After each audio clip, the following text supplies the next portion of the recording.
Hello friends, so I am back with chapter 12 of the Shiva trilogy part 1, that is Immortal of the Meluas, and the name of the chapter is Journey through the Melua.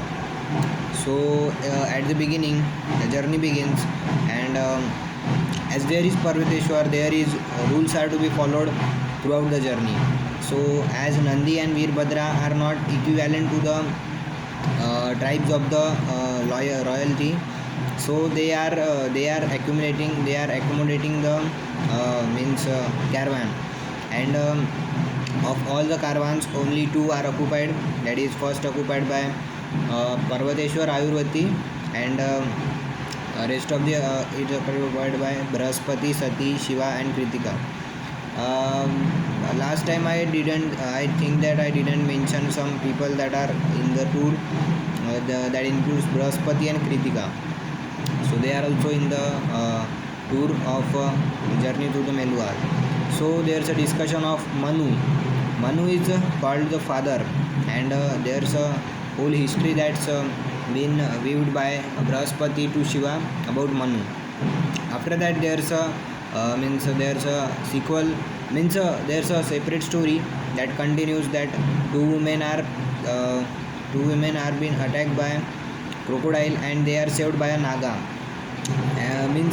The one woman who is saved by that man, and the second woman thinks that he was going to eat her, and after that when the royal caravan came to know that Parvateshwar and Shiva just went to that woman on her request, and they conclude that that woman should be saved, and they didn't think that it was a naga, or else if he hadn't saved and he hadn't risked his life for the sake of saving her from crocodile.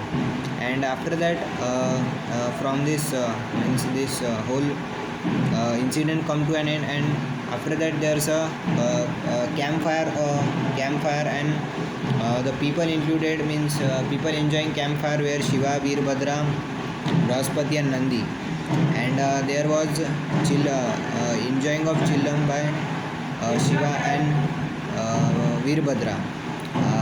Obviously, if the other two people are there, they must have offered them, but you know that some people don't like that.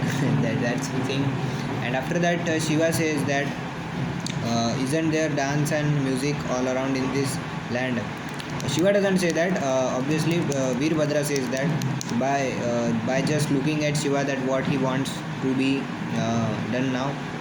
And after that just Veerbhadra there's a reply from Nandi or Brihaspati, it needs to be checked, but that's the reply is that they just dance, and their music is all on in just very few occasions, including Holi and Holi, etc.